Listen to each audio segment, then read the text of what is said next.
I was just an ordinary guy, so broke I couldn't even afford a proper wedding. Yet 10 years into our marriage, I was forced to sign an agreement stating she'd pay me $5 billion if she cheated again.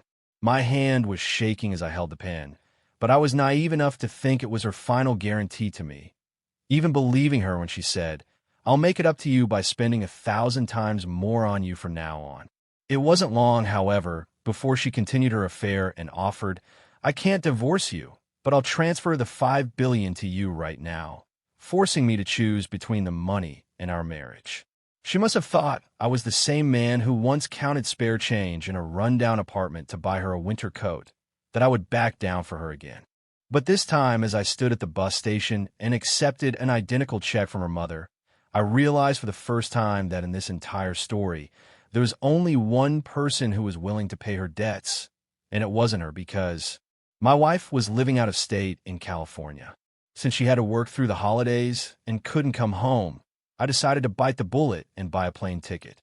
I was going to fly out to Los Angeles and give her a surprise. The only tickets left were in business class. I stared at the five-figure price for a long time before gritting my teeth. I ended up blowing my entire year's savings on it. But when I got on the plane, I couldn't even figure out how to pull out the tray table. The rich kid sitting next to me smirked. "First time in business class." I laughed awkwardly. "Sorry about that. You must be a CEO or something, right? You got that look about you." He shrugged. "Not even close. I'm my sugar mama's boy toy. I don't even fly business class when I travel for fun. She says it's too much trouble and just charters a private jet for me." I was stunned. "A sugar mama? Does that really happen in real life?"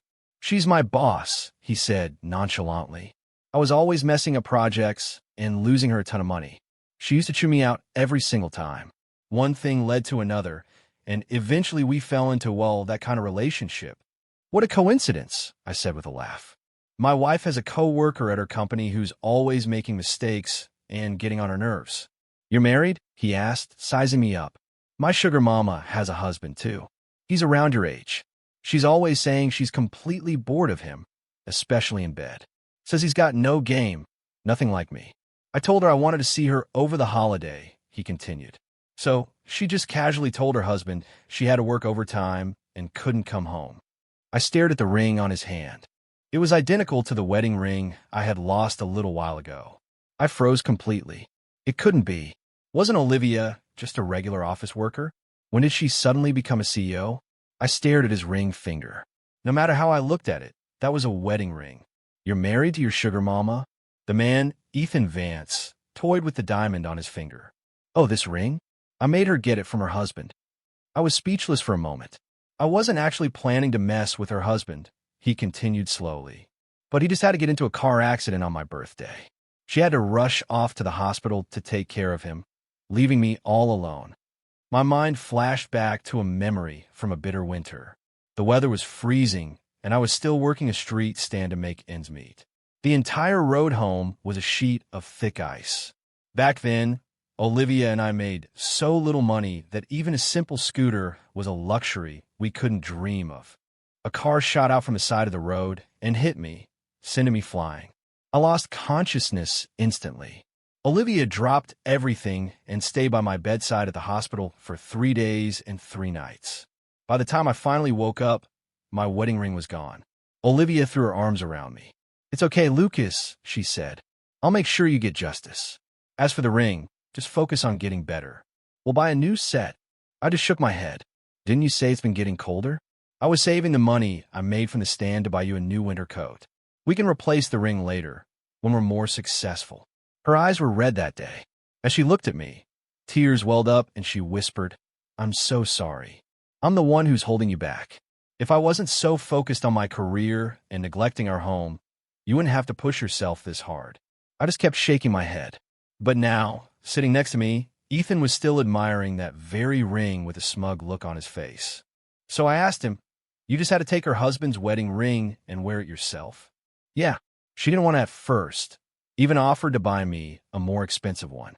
Ethan spun the ring on his finger. "But the only reason that guy acts so smug is because he's her husband, right? If I didn't put him in his place first, there's no telling how he'd try to walk all over me later." I clenched my jaw. Honestly, this diamond ring is nothing compared to the other stuff she's bought me. But it's a wedding ring, you know? Ethan grinned at me. A man who lets things get to this point, his life is pretty much over.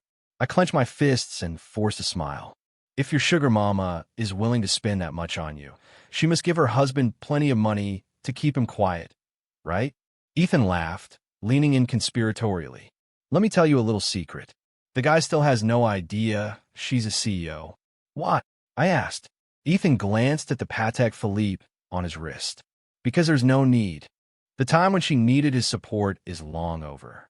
If you were her, and you had all that money, would you waste it on a husband who has no taste, no sense of fun, and is nowhere near as good in bed as me?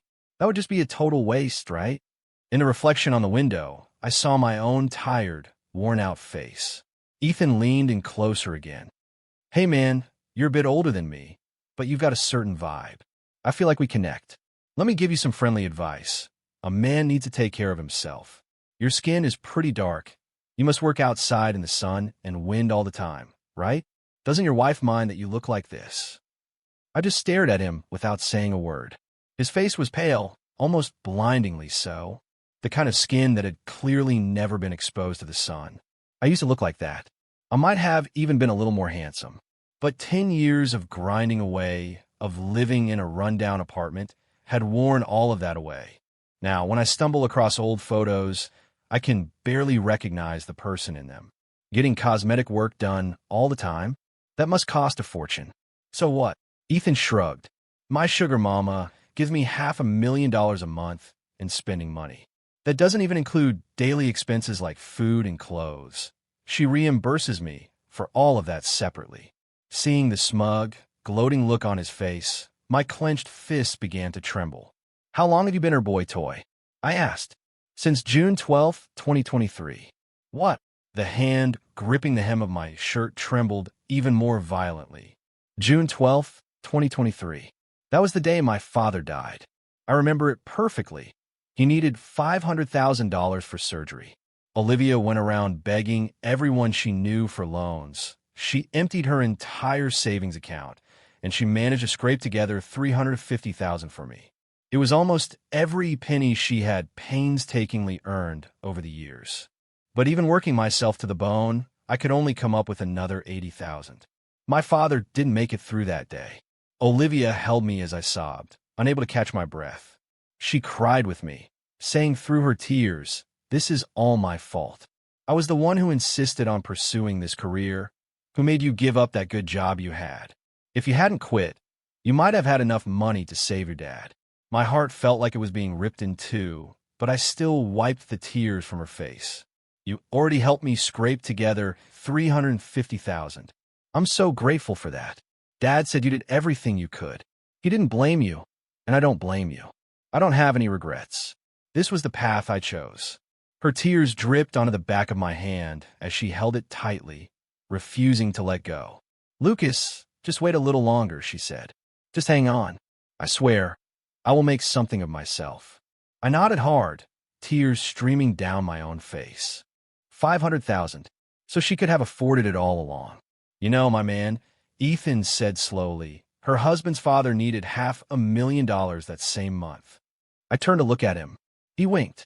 She was originally planning to give him the whole amount.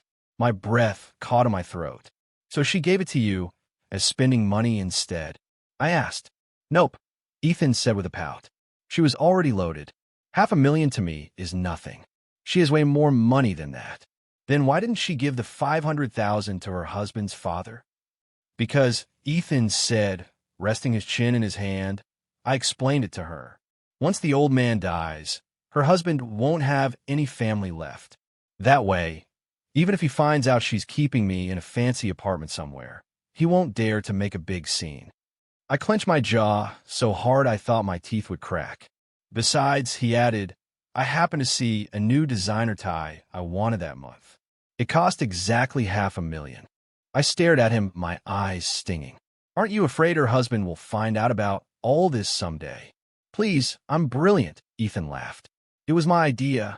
I told her to give him only $350,000 and to act like she'd completely emptied her savings. That way, He'd just think his wife had done everything in her power for him. He'd never guessed she was supporting me on the side. At this, his expression soured a bit. The only annoying part is that she ultimately made that call because she was afraid if he ever found out about me, he'd actually get angry enough to divorce her. Tisk, lucky guy, isn't he? Before he could finish his sentence, my fist slammed into his face. What the hell is wrong with you? Ethan shouted, clutching his cheek as wine from his glass sloshed everywhere. A flight attendant rushed over and started cleaning up the mess. Ethan's face was livid with rage. What is your problem? You're a psycho. Since when do homewreckers get to be so arrogant? I roared, the anger inside me finally boiling over. The flight attendant quickly separated us, moving Ethan to an empty seat further up while trying to calm him down. After a few minutes, Ethan finally calmed down a little. He wiped his hands with a hot towel from the attendant, then shot me a look of pure disgust. I can't stand moral crusaders like you, always going on about homewreckers and boy toys. Let's be real, you're just jealous you don't have the face or the charm to land a sugar mommy yourself. If you looked like me, you'd be sucking up harder than anyone. I started to lunge at him again, but the flight attendant held me back firmly. Not wanting to cause any more trouble for the crew, I forced myself to swallow my anger and sat back down, teeth clenched. Ethan looked me up and down, his eyes dripping with contempt. Let me tell you something. A poor, pathetic-looking guy like you, I guarantee your wife is cheating on you. Go ahead, check her phone if you don't believe me. I grabbed the fresh drink the attendant had just handed me and threw it straight in his face. Ethan exploded, his roar echoing through the entire cabin. Several flight attendants rushed over to separate us again. The lead attendant came to me and forced a polite smile. Mr. Miller, this passenger is a very important guest. Please try to calm down. Can I get you some fruit to help you relax? Important guest? I repeated through gritted teeth. She leaned in and lowered her voice. He's traveling with Ms. Thompson, the new CEO. It would be wise to stay away from him. Ms. Thompson is quite protective of him. I managed a bitter smile. The plane landed for a layover, but neither Ethan nor I deplaned. As soon as we could turn off airplane mode, I sent Olivia an iMessage. Where are you? She sent back a picture of an office cubicle. Making money for our little family, of course. I stared at the words, then slowly typed back. For our little family? Or the one you have with someone else? I sent the message, but there was no reply. I sent another message with just a question mark. At that exact moment, I heard a familiar voice coming from Ethan's phone. What happened? Did someone throw juice on you? Who would dare to mess with you? Some lunatic, Ethan complained. Seriously, they'll let anyone into business class these days. I was in a perfectly good mood, all excited about seeing you, and this idiot completely ruined it. A second later, a digital notification chimed from his phone. Deposit received, $500,000. Olivia's voice was impossibly gentle. Go buy yourself something nice to make you feel better. I gripped the hem of my shirt, my knuckles white. Ethan paused for a second, then said sullenly, It's no use. You're the one who said you missed me and insisted we spend the holiday together. I never would have gotten on this plane otherwise, and I wouldn't have had to deal with this mess. No amount of money can fix it. But Olivia didn't sound angry at all. In fact, her voice was light and teasing. What about that new mansion your wifey bought you? Surely that's enough to make up for it. Ethan's eyes visibly brightened, and the corner of his mouth twitched into a smirk. Feeling better now. He finally broke into a wide grin. All right, you win. It's only because I love you so much. Good boy. Wifey will make it up to you tonight, okay? 3 hours, he huffed. And you can't call a timeout, not for a single second. The whole night is yours, she purred. My hand, hidden inside my sleeve, was shaking uncontrollably. I suddenly remembered that ever since she transferred to California, all we ever did when we saw each other was hug and kiss. Every time I tried to get more intimate, she would sigh and say, I've been working so hard lately, I feel like I'm about to fall apart. Let's wait until I'm rested, okay? But she was never rested. She would always rush back to the office before that day came. The plane began to taxi for takeoff again. Ethan blew a kiss at his phone before ending the video call. In that same instant, A new message from Olivia popped up on my screen. Why don't you trust me anymore? Is it because I have to work over the holiday and can't be with you? After the holidays are over, I'll come home. We can go to that revolving hot pot place you love. How about that? As the plane lifted off the runway, a flight attendant approached Ethan's new seat, carrying a black gift box with gold lettering. Mr. Vance, she said, a woman asked us to give this to you. A limited edition Patek Philippe. Ethan cried out. How did she know this was the exact one I wanted? The flight attendant smiled and handed him a card. Miss Thompson also asked me to give you a message. She said she hopes you won't be bothered by any background noise. She wants you to be brave, be yourself, and ignore all the obstacles in your way. Because no matter what, Ms. Thompson will always have your back. She will always love you. I glanced down at the message from Olivia on my phone and slowly closed my eyes. Mr. Miller, the lead flight attendant, approached me, holding out a loose diamond in her palm. This is from Ms. Thompson. For me. I frowned. She nodded. Ms. Thompson is aware of the unpleasant incident between you and Mr. Vance. Mr. Vance has been under a great deal of stress, and his doctor has warned him to avoid emotional distress. So, Mr. Miller, she would like you to go over and offer Mr. Vance a formal apology. I looked at the diamond and let out a cold laugh. All this for a simple apology? That's not for you to worry about, she said politely. MS. Thompson earns enough in a single day to buy several of those.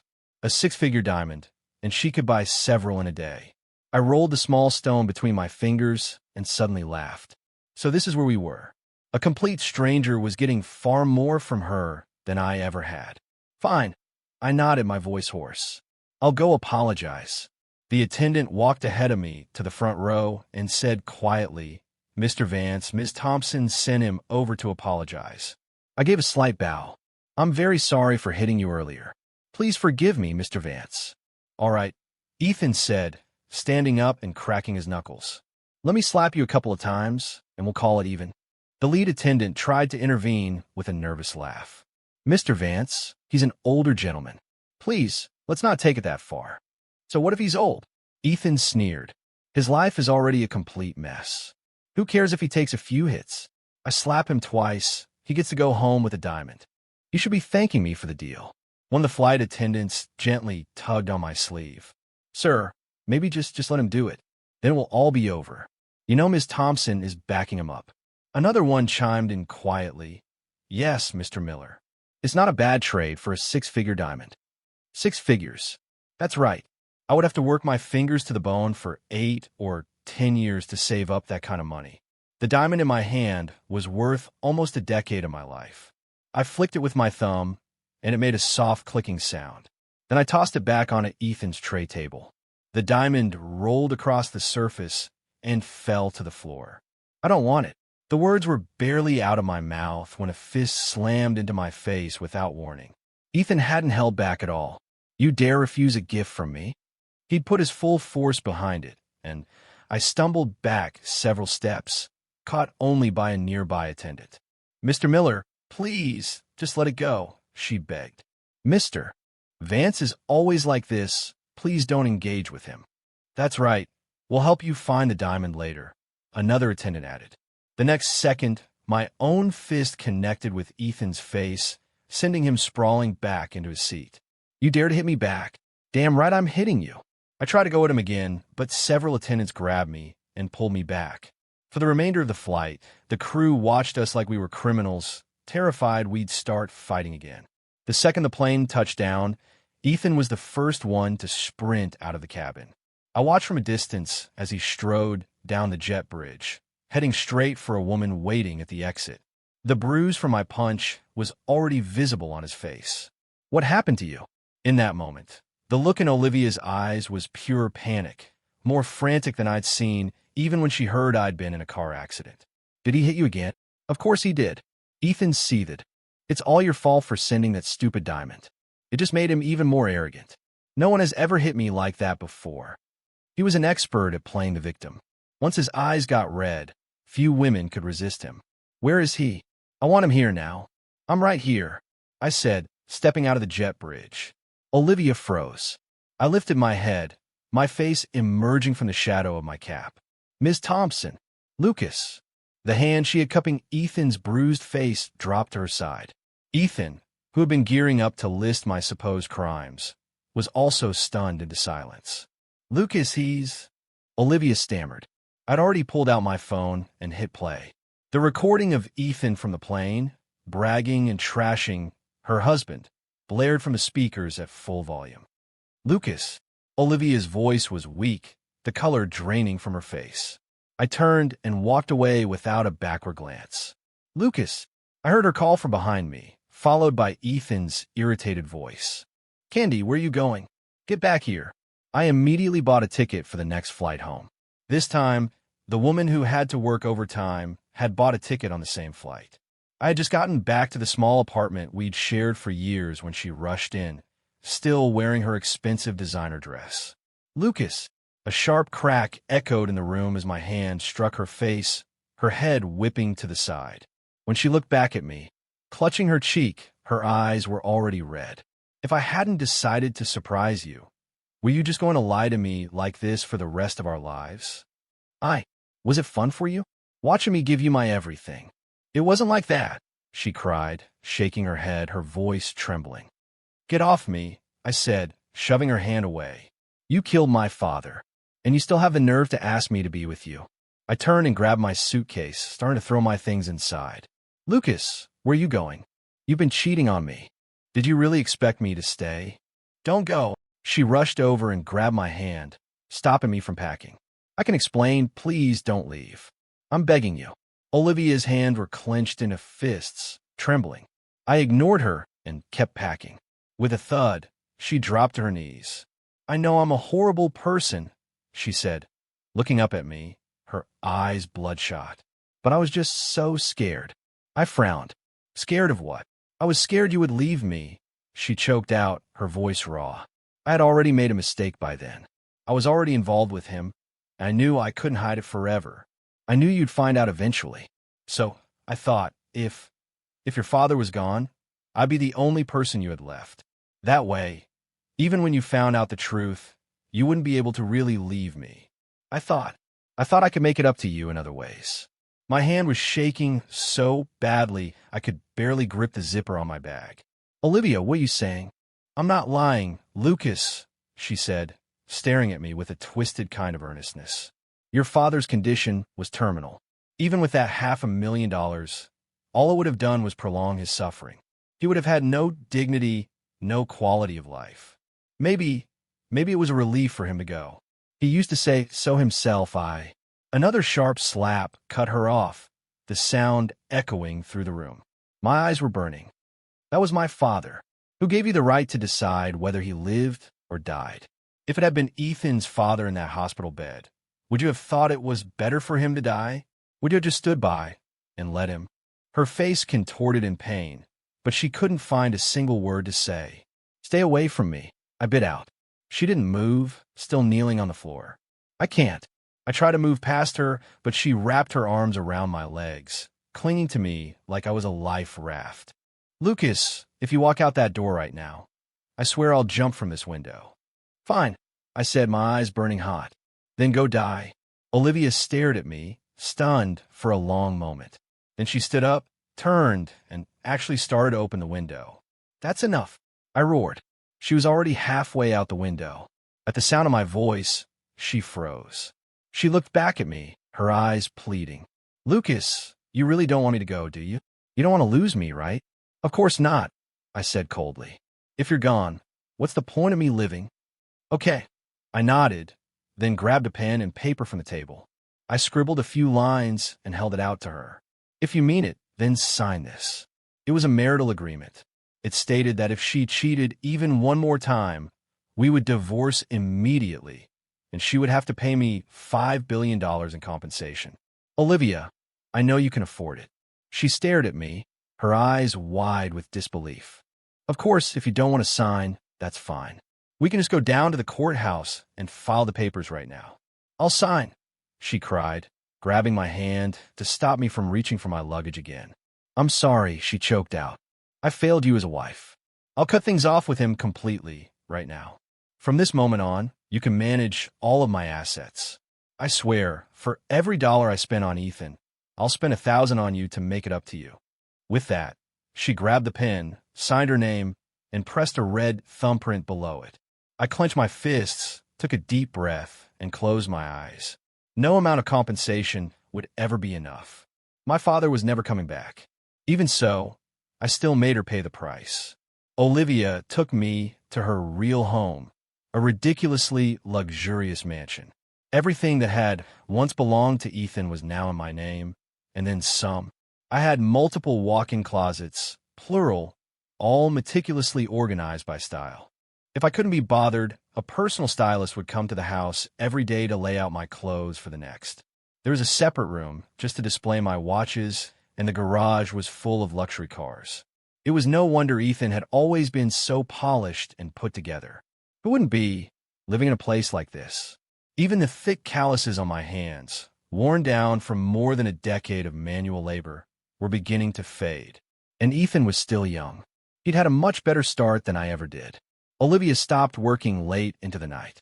Sometimes, she would look at me almost shyly and say, "I'm sorry I neglected you before." For a second, she looked like the girl I'd first fallen in love with, the one who made my heart pound. But I could never get past it. No matter how softly she begged, we never shared a bed again. Every time I looked in the mirror and saw the new me, impeccably dressed, with smooth skin and a polished air, I felt a dull ache in my chest. This new image only served to remind me of everything I had lost, and I found myself asking the same question over and over. If she had all of this back then, why did she treat me the way she did? The question haunted me like a shadow, right up until the day I was hit by a Rolls-Royce on my way home. The tire rolled right over my ankle, the pain so sharp I couldn't even scream before the car vanished around the corner. When I woke up, I was in a hospital bed. Olivia was standing beside it, looking like she'd run straight from a boardroom, her hair a complete mess. "Lucas, I'm sorry I'm late. Are you in a lot of pain?" She stared at my injured ankle, the rims of her eyes a shocking red. "I'm sorry. I shouldn't have gone to that meeting. I should have been with you at the golf course instead of making you go alone." "Don't worry," she said, squeezing my hand. "I'll find a person who did this. I'll make sure you get justice." "Are you going to keep pretending, Olivia?" She froze. I handed her my phone. The screen showed a screenshot from Twitter. The account name was at Ethan Vance. I thought she didn't love me anymore. But after I hit someone today, she chewed me out, but she still helped me cover all my tracks. She's still the same as always. She'll yell at me when I mess up, but in the end, she's always on my side. That tweet was deleted shortly after and replaced with a new one. Got yelled at pretty bad today. I'll be more careful next time. Being loved is a private joy. No need to show it off. I understand, my dearest Candy. Candy Thompson. The color drained from Olivia's face. Didn't you tell me you had cut things off with him completely? She was completely flustered. I'll end it with him right now. Lucas, I swear, right this second, You're still lying to me? Even now? She opened her mouth, but nothing came out. I don't trust you anymore, Olivia. Lucas. Her voice was a dry rasp as she forced out the words. Let's get a divorce. The hand that had been gripping mine so tightly slowly let go and fell limply to her side. You're right, I didn't cut him off completely, she admitted with a bitter smile. But I really meant to at first. The reason I couldn't go through with it, it was because of you. Because of me? I said in disbelief. Yes, it was because of you. Lucas Miller, she screamed, pointing a finger at me. If you hadn't refused to even touch me, if you hadn't been so cold you would barely speak to me, do you think I would have been hurting this much? If it weren't for you, I wouldn't have missed you so badly that I drank myself stupid in the middle of the night, giving Ethan the opportunity to take advantage. Olivia, that night, her voice dropped to a whisper. I was so drunk. I honestly thought he was you. I gripped the bed sheets, my knuckles turning white. She pressed a hand to her forehead and gave a bitter laugh.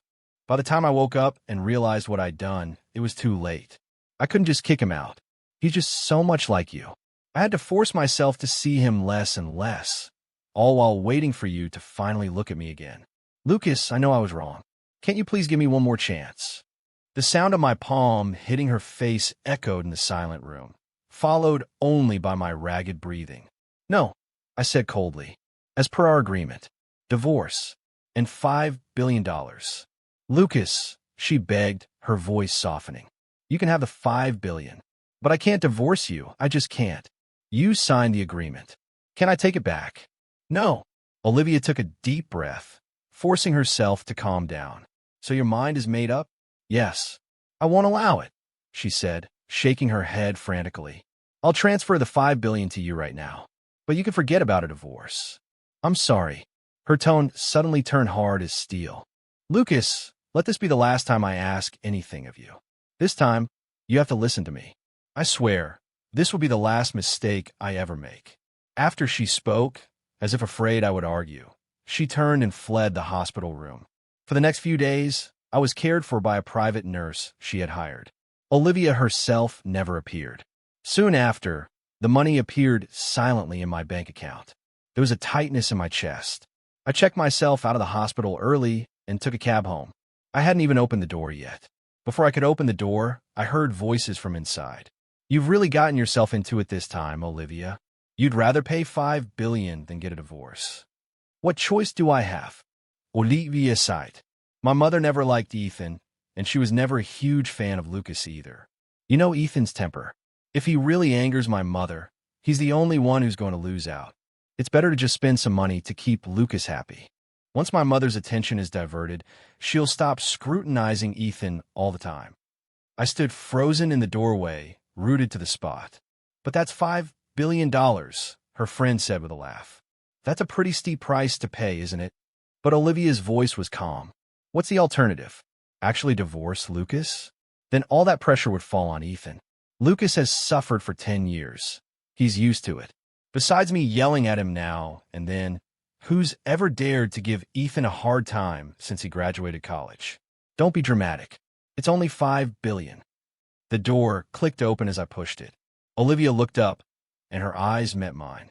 I walked inside and threw a check on a coffee table. "Here's your money." All the women in the room froze. Olivia stood up. "Lucas, I don't want the money." I cut her off. "I want a divorce. I was just talking nonsense, just gossiping with my friends. Don't take it seriously." "Divorce," I repeated, staring right at her, enunciating every syllable. She gave a cold laugh. "If you insist on a divorce, you'll leave with nothing but the clothes on your back." I was stunned. Her smile only grew more confident. "Think about it, Lucas. Stay with me, and you'll never have to worry about money again. Are you really prepared to throw that away?" Only one thought surfaced in my mind. How could I have ever agreed to spend my life with someone like this? I pictured our wedding day, her walking towards me with the bouquet, her face streaked with tears, trembling with emotion. I didn't say another word. I just turned and walked out the door. "Lucas." Her voice was tinged with panic. That night, I was standing with my suitcase at a deserted bus station. Suddenly, a pair of headlights lit up the darkness behind me.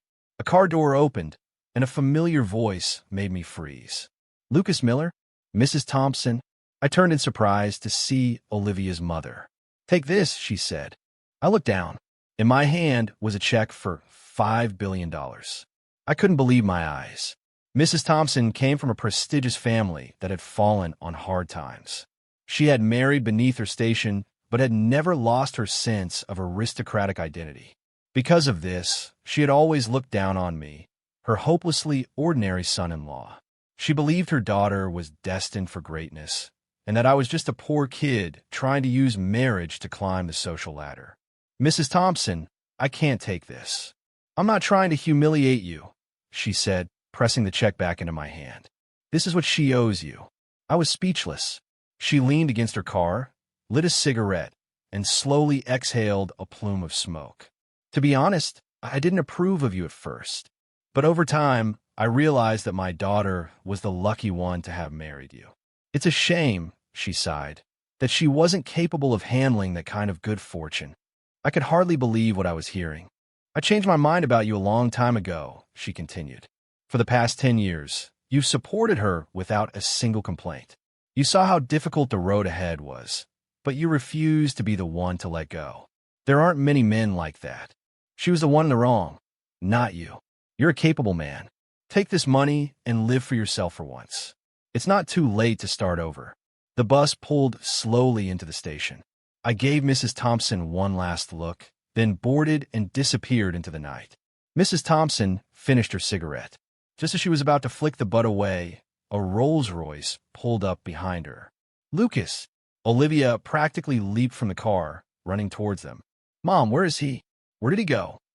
Mrs. Thompson remained silent. Olivia turned to rush into the terminal. Don't bother, her mother said coldly. He's gone. Gone. Olivia spun around, tears instantly welling in her eyes. You knew he was leaving. Why didn't you stop him? In the faint glow of the cigarette, Mrs. Thompson's expression was like ice. What do you possibly have that would make him stay? Olivia, you were never worthy of him. I'm not worthy of him, Olivia repeated, as if in a trance, nodding with a bitter smile. You're right, I'm not. But Mom, what right do you have to stand here and judge me? You were the one who told me to pretend to be poor, to hide everything. You were afraid he was only with me for our money, so you made me pretend I had nothing. Yes, I did say that. Her mother's voice rose sharply. But have you forgotten what you promised me then? Olivia froze. You said you would pretend for 3 years, at most.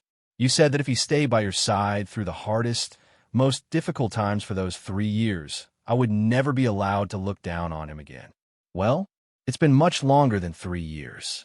I let go of my prejudice against him long ago. So what about you? Why did you never tell him the truth? Olivia's eyes filled with tears that streamed down her face. Her mother ground the cigarette out on the pavement with her heel. It's because you found someone else, isn't it, dear? Someone younger than Lucas. Someone new and more exciting. A man who reminded you of Lucas when he was young. It's not like that. Olivia sobbed, gasping for air. Her mother blew out the last of her smoke. You're just like your father. Faithless and irresponsible. After that, Olivia began to drink heavily. She holed up by herself in that vast, empty mansion, keeping everything related to Lucas exactly as it was.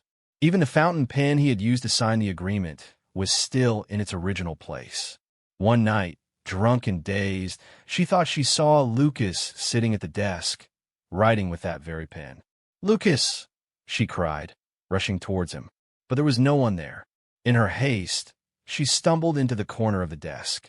The fountain pen fell to the floor, its nib snapping on impact. Lucas, Lucas, I'm so sorry, I'm sorry. She knelt on the floor, crying as she tried to pick up the broken pen. Her hands were shaking so badly that the more she tried to fix it, the worse the mess became, until her hands were covered in ink. Olivia, a voice that sounded uncannily like Lucas's came from behind her. Ethan walked over, patiently wiping the ink from her hands and helping her toward the bed. No, Olivia said, pulling away from him. The comforter smells like Lucas. I stink of alcohol. I can't. Ethan paused, startled, then softened his voice. Don't you recognize me? It's me, Lucas. You're not him. She shoved him hard, sending him stumbling backward. He stared at her in disbelief. The last time she had been this drunk, she had clung to him, calling him Lucas. He sneered. So, when you're drunk, you actually can tell us apart, can't you? He let out a scornful laugh. Olivia sank to the floor, burying her head in her hands. Yes, of course I can. The only reason she hadn't recognized him before was because, deep down, she hadn't wanted to. It was just a convenient excuse, a way to justify her cheating. That way, she could tell Lucas with a straight face, I was just drunk. I thought he was you. She had thought her excuse was perfect, but Lucas had seen right through it. Get out, she said, shoving Ethan away. Get out of my house. Olivia, get out. In all their time together, she had never looked at him with such pure loathing. Ethan clenched his jaw. You want me to go? Fine. He pulled out his phone, found several intimate photos of the two of them, and held the screen in front of her face. But the second I walk out that door, these photos go out to everyone. Let's see how you face your board of directors, your shareholders, and your clients then. You? Olivia stared at him, stunned. The sweet, obedient boy she once knew was gone. In his place stood a complete stranger. Olivia, Ethan said, you don't have a choice anymore. Seeing the mocking smirk on his face, Olivia suddenly started to laugh. What had she done? She had personally driven away the one person in the world who had truly loved her. And for what? For this ugly monster standing in front of her. Later, Olivia and Ethan got married. It didn't take long for Ethan to regret it.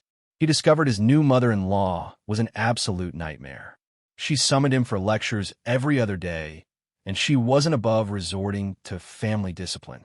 Ethan was furious. He once even tried to raise a hand to Mrs. Thompson, but before he could even touch her, her bodyguards had beaten him so badly he couldn't stand. He limped to Olivia to complain, but she just stood by and laughed. "You were the one who was dying to get married," she said, "so you might as well enjoy it." Ethan couldn't believe this cold, sarcastic woman was the same Candy he had once known. The more he thought about it, the angrier he became, and he finally decided he had to leave. But he quickly learned that while marrying into the Thompson family was easy, leaving was nearly impossible. Every time he tried to run, Mrs. Thompson's men would drag him back and beat him senseless. Eventually, he stopped trying to escape.